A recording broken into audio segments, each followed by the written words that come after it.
Welcome, everybody, to the Professor and the Idiot podcast. I am Dalton Whitehead. I'm Nick Wolfinger. And this is our first episode. This podcast is going to cover a wide range of topics. It's not going to be serious all the time.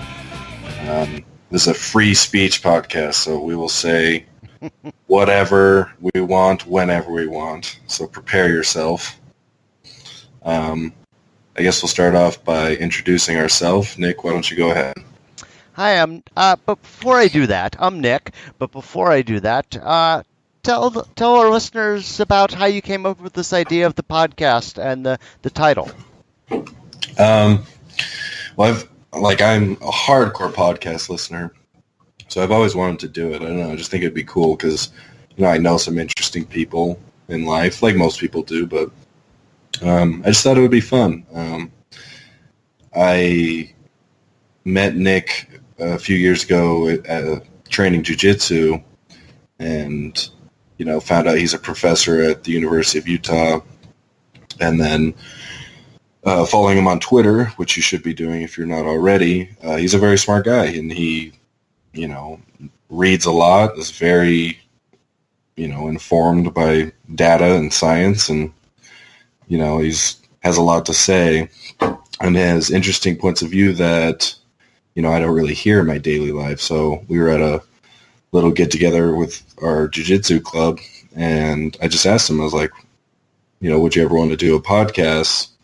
And he's like, yeah, let's do it. So I was like, oh, kind of caught me off guard, like, whoa, we're actually going to do this. But and the Professor and the Idiot, well, obviously Nick is a professor, and I'm just an idiot 24-year-old kid, so it just seemed funny, and that'll be the kind of theme of the podcast, a professor kind of schooling a young guy that doesn't know much about the world yet.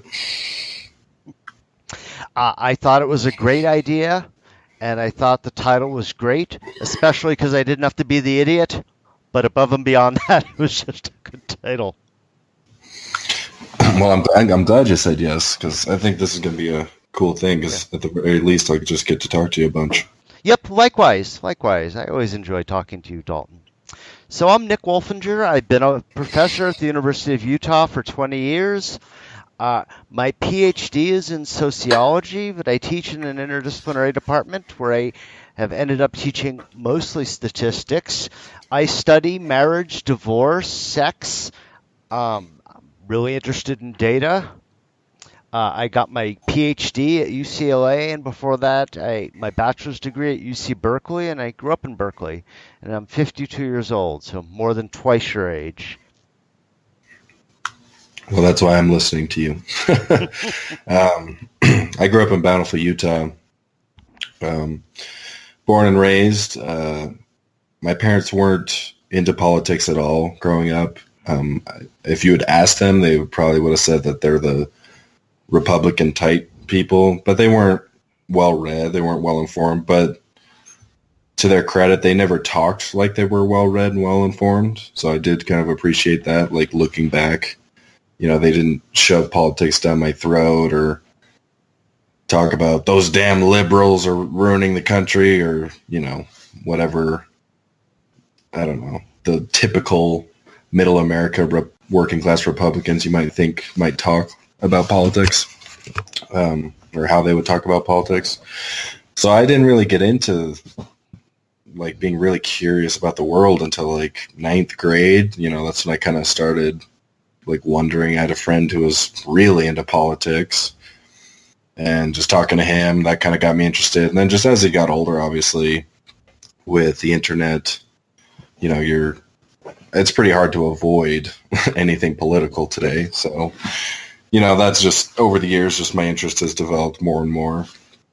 So I would probably identify more as a libertarian than anything, but I don't really defend my position on anything too hardcore. I'm willing to listen to anybody, because I don't have the proof to back up the things I agree with. I'm not like I don't know. I guess it's hard to explain, but No, I I'm not understand. I'm not firm in my beliefs in Yeah. almost anything Yeah. political. So I just want to listen. I'm still in the phase of my life where I'm just sitting down and shutting the fuck up and just listening to what people have to say.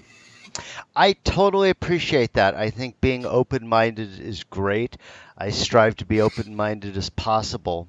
Um, uh, to quote the great economist John Maynard Keynes, he said, "When the facts change, I change my mind. What do you do, sir?" That's an interesting quote. I like Yep, yep, that. that's great. Um, So I grew up with parents who talked about politics constantly. They were both New Deal Democrats, in love with Franklin Roosevelt, and big admirers of Kennedy and Johnson. My father taught political science for 45 years, first at Stanford and then at UC Berkeley, where he studied American politics. Before that, uh, early on in his career, he spent a year in the office of Senator Hubert Humphrey in 1963 to 1964. That was a fantastically fortunate year to be there because that was the year that John Kennedy was assassinated and Hubert Humphrey became the vice president. It was also the year that the Civil Rights Act was passed that ended Jim Crow in the South. So my dad had a small hand in passing the Civil Rights Act. So whenever a president signs a big piece of legislation, he uses about 50 pens so he can give them away as gifts to anyone who helped out. And so my parents have one of those pens that's framed at my mother's house. It's a family artifact I'm proud of and look forward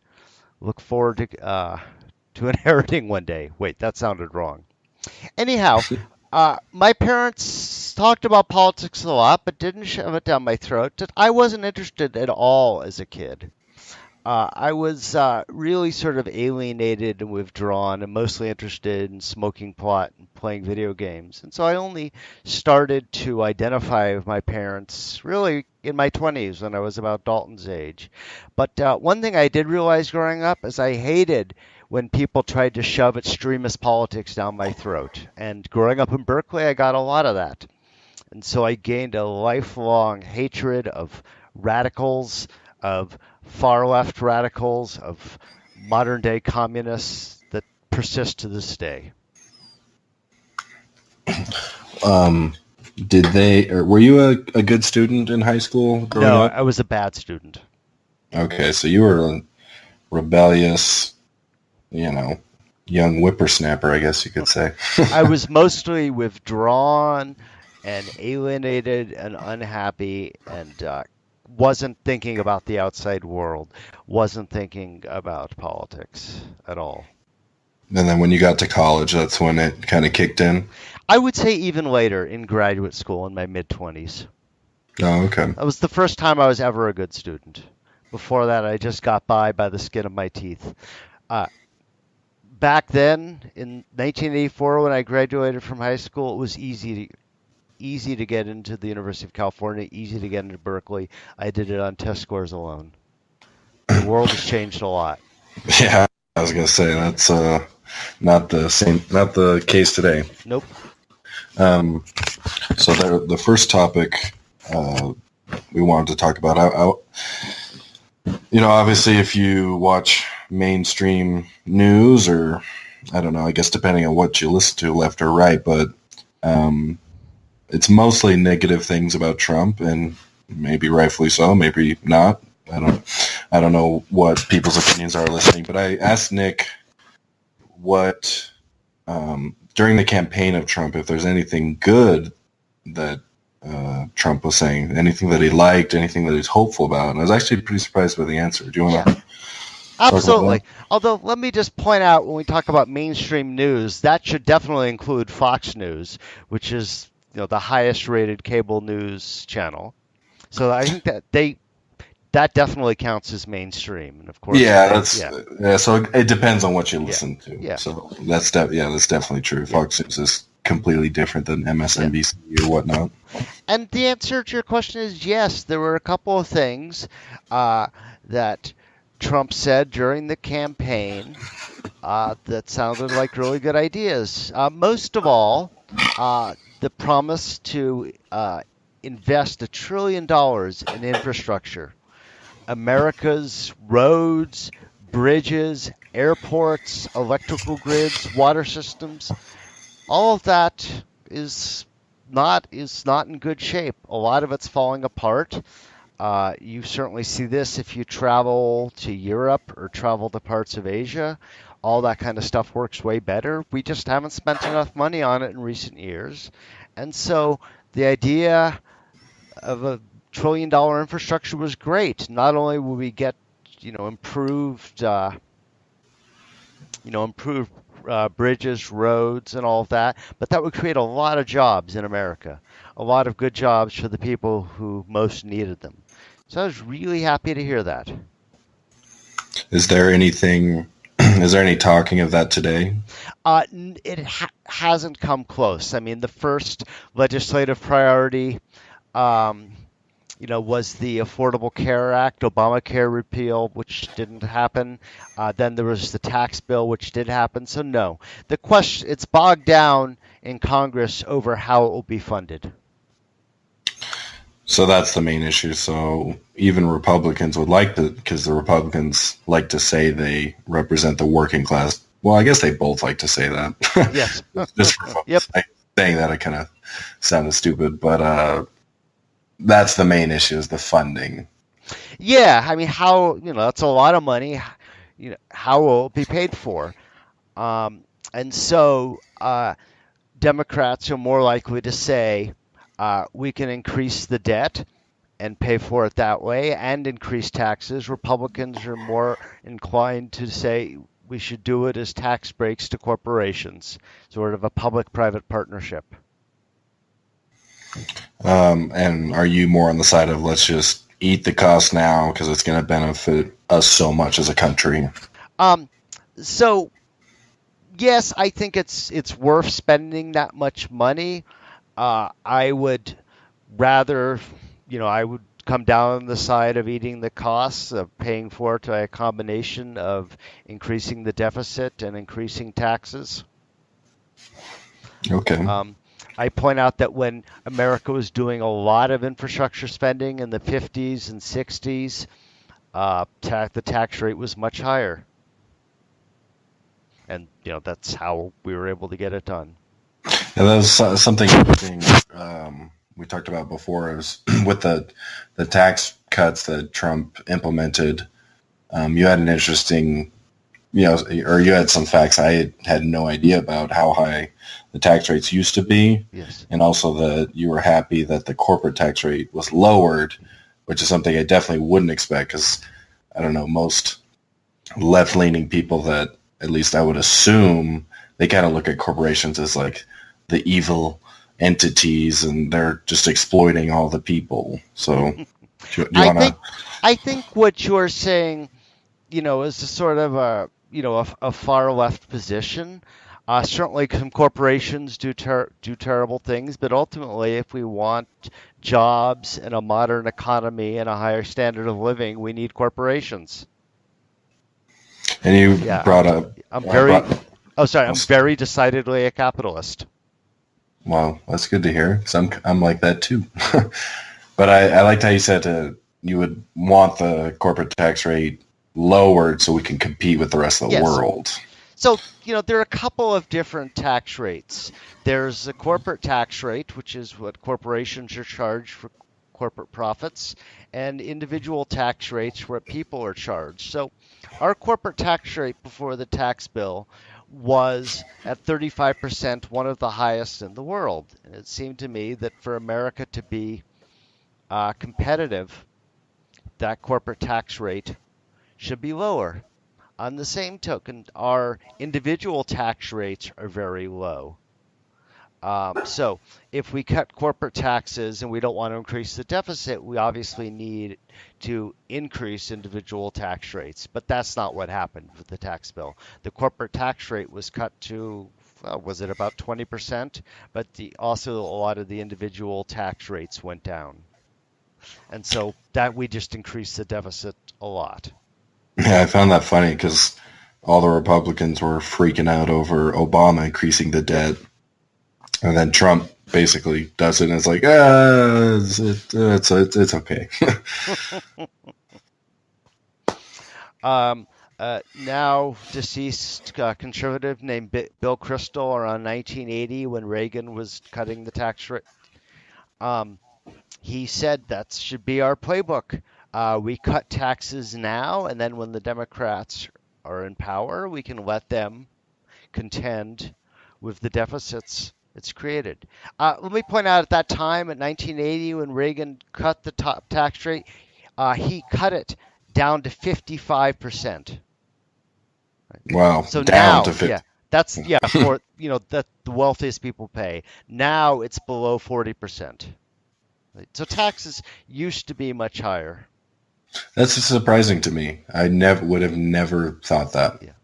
Like I feel kind of stupid because I should be paying more attention, but especially as much as Republicans, they think Ronald Reagan's like a god. I don't know. Republicans seem to hate taxes supposedly, but it's like, man, bring it down to 55%. A lot of people still think that's too much. Yeah, oh yeah. I mean, it hasn't been that high for a long time, but that's why Reagan, it was higher before Reagan cut taxes. And, he also later on in his term, raised them again. So, uh, it was possible for a Republican really devoted to tax cuts to also have some flexibility. Okay, so with like an infrastructure thing like that, would it be a combination of private and government industry? Because if it involves roads, bridges, airports, Yeah. and stuff like that, would Oh the yeah. government just pay private companies to do all the work? Oh, Like that's how it would yeah. I work. mean, certainly, right? I think, if it does happen, that's how it's going to happen. Okay. Yeah. And was there anything else Trump was saying that you liked? Yes. I really welcome the fact that he came right out and said, we're going to preserve Medicare, that is health care for the elderly. We're going to preserve Social Security. That was really welcome because every other Republican he was competing against in the primary had made noises about cutting those things. And those programs, are the backbone of security for older Americans. Before those programs, most elderly Americans were in poverty, and now that's no longer the case. So I was happy to hear from him that he intended to keep those programs intact.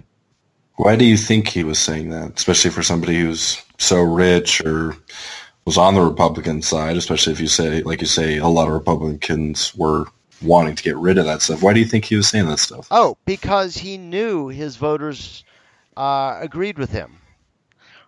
So certainly older Americans want to keep those programs intact, but in fact, majorities of Americans of both political parties, Republican and Democrat alike, are highly supportive of Social Security, highly supportive of Medicare. So he was saying, his position reflected, his voters more closely than his competition, and that's probably one reason why he won the primary.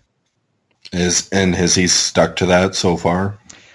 So far, but certainly Paul Ryan, the outgoing Speaker of the House, was certainly interested in cutting those programs back. But so it's not going to happen now with a Democratic House coming in. Okay. Yeah, but Paul Ryan's out of politics now, isn't he? Well, he will be. He will be in a month. Okay. Yeah, he signaled in I think April his intention to retire, and then the Republicans lost the House in the midterm elections we just happened. So. Okay. You think that's a good thing, having like I don't know. Well, okay, you're a Democrat, but even though, would you rather see like one party have the House, one have the Senate? Like, do you like having that division because it kind of keeps everybody in check, or? If the parties are willing to collaborate on meaningful legislation, Absolutely. But that doesn't seem to be happening lately. No, that doesn't seem to be happening now. But, in the long run, it's not healthy to have one party control all branches of government. Yeah. Yeah. America Okay. needs multiple political parties. Okay. So when Trump got elected, I guess we'll move right to the election. How surprised were you? What were your friends, colleagues saying? What did you think? Uh, I was shocked, as most of the people knew. All the people who predict the election, like Nate Silver at 538, their statistical models gave him, I think, at the end about a 30% chance of winning. And below that, before that, it had been much lower. So I was shocked. I was very surprised. Um, I hoped that once he transitioned from a candidate to the president and had to govern, his tone would change.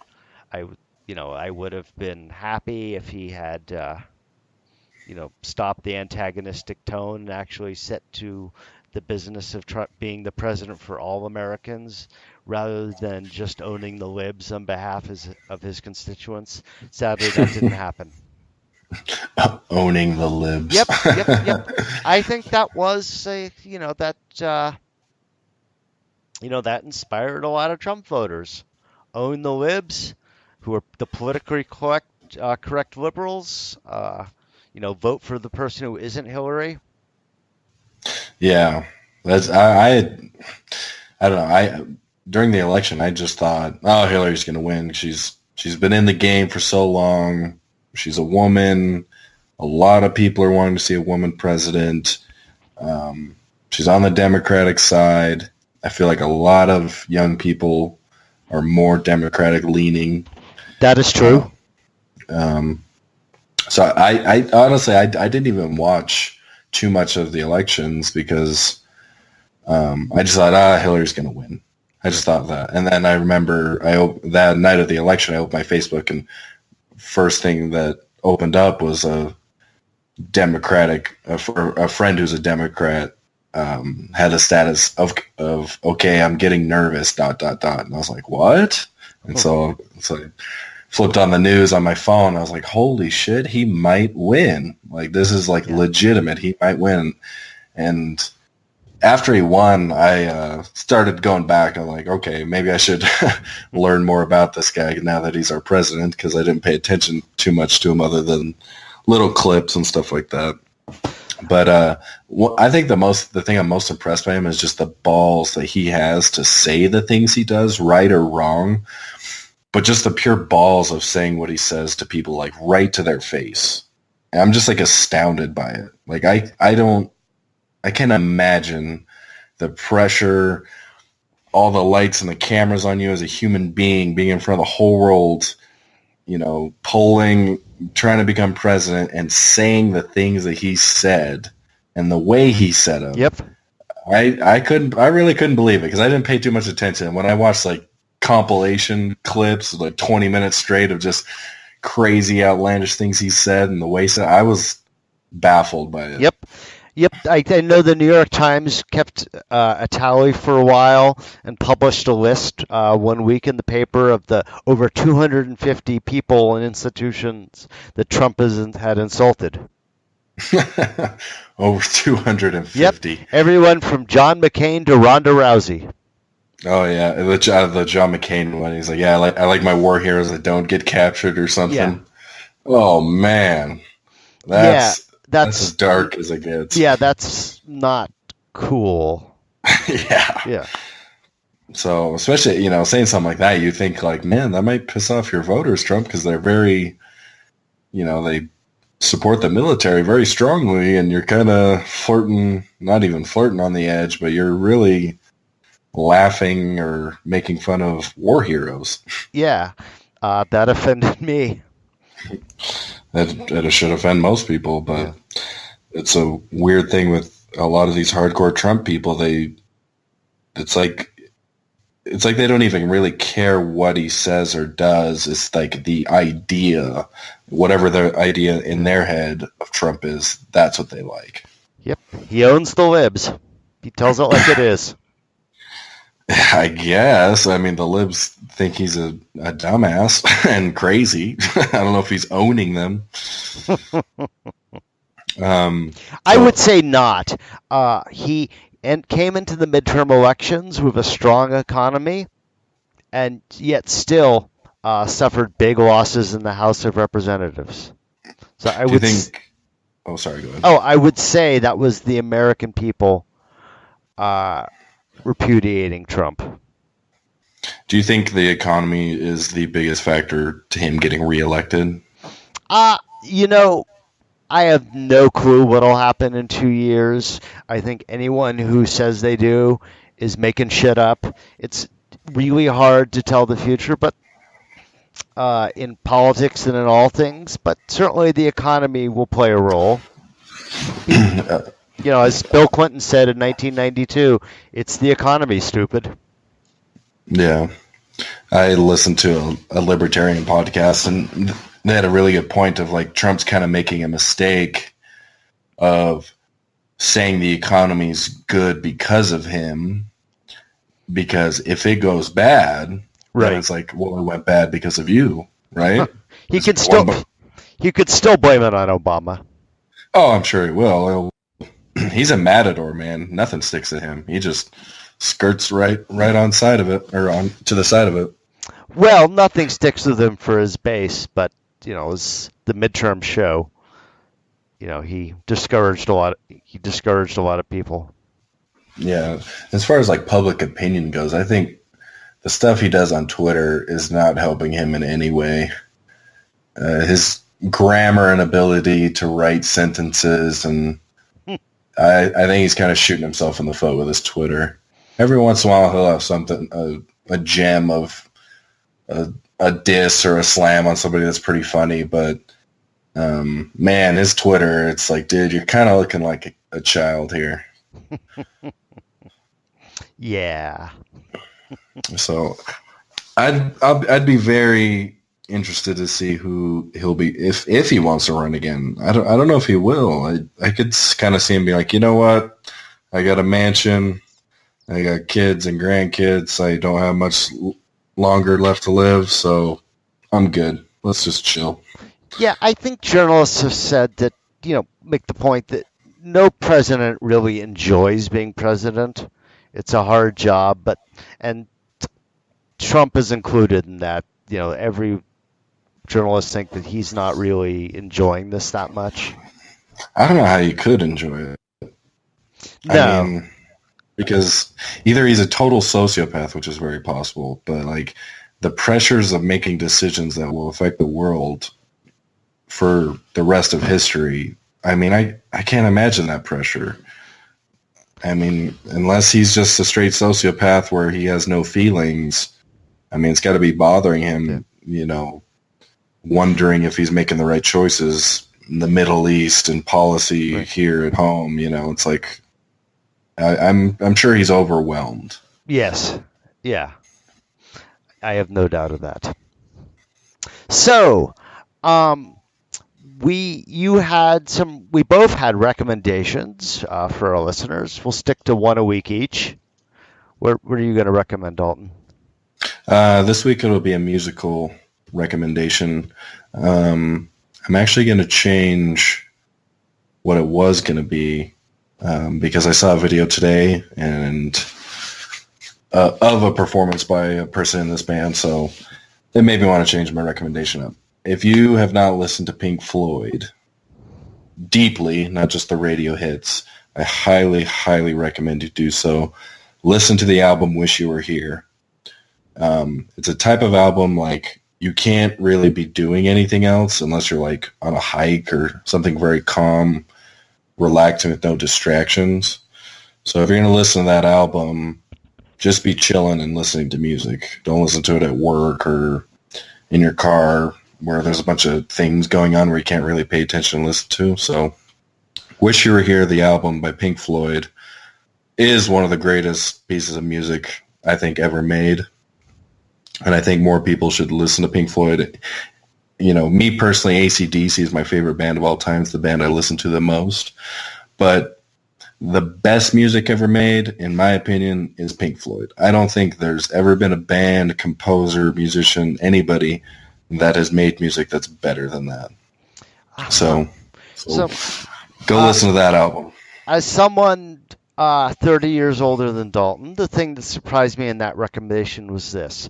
Whenever the subject of Pink Floyd came up in college, it was always preceded by the words, first get high and then listen to Pink Floyd. Well, I would recommend that, but I don't know if our listeners are into that, so I don't want to... I'm going to be a responsible adult and not recommend drug use. But if you are... If you do partake in some substances, some mushrooms would definitely fit well with that album. So, and when I'm not teaching, I live most of the time in Northern California, so I can just say indulge in some legal marijuana if you want to follow Dalton's advice. Yeah, that's a great fit too. Like an edible. That way it lasts a long time and it's very heavy. And what's your recommendation? My recommendation is a fascinating article I read a week ago in The Atlantic entitled, Why Are Young People Having So Little Sex? It's a very thorough review of the topic. It shows that compared to people, say people in my generation, when I was in college 30 years ago, just the data show that we were having sex more often than young people are today. And this article reviews a lot of potential explanations. And so it's fascinating. And it's a topic we could actually touch on in this podcast in the future. So we have a lot of ideas. We've thought about talking about Me Too, about why college is so expensive, about the borders in America, about taxes. We've thought about getting historical, something about World War I or World War II. And we welcome our listeners, all three of them, to have any recommendations about topics we might want to cover. Yeah, I want it to be a very fan-friendly or listener-friendly podcast. So if maybe certain guests, possible guests we could have on the podcast. I'm in Salt Lake City. Nick's in California most of the time. If you know any we want some legitimate people, professor-type people, not your buddy that thinks he's funny at a bar or something like that. But if your buddy is funny at a bar, we definitely want him. Okay. I could bring my laptop to the bar and we hook up the Wi-Fi. Right. That way they're in their element. But there's a bunch of topics I want to talk with Nick about. And then once we decide our next topic, I'll do some reading myself on it so I can develop some better questions or maybe bring up some points that maybe Nick doesn't bring up or something. Just so I'm not the dumbass just sitting here quietly while Nick rants and I don't have anything to add to the conversation because I don't know anything about it. I at least want to get some knowledge of it. So you're not a dumbass, but all professors rant. Hey, that's your job, right? Yep. Well, I like that because I want to listen. All right. Hey, well, thanks everyone for listening, and thanks, Dalton. Yes, thank you guys. All right. And finally, a reminder. If you like The Professor and the Idiot, please get off your ass and go give us a good rating in Apple Podcasts so that others can find us. Thank you.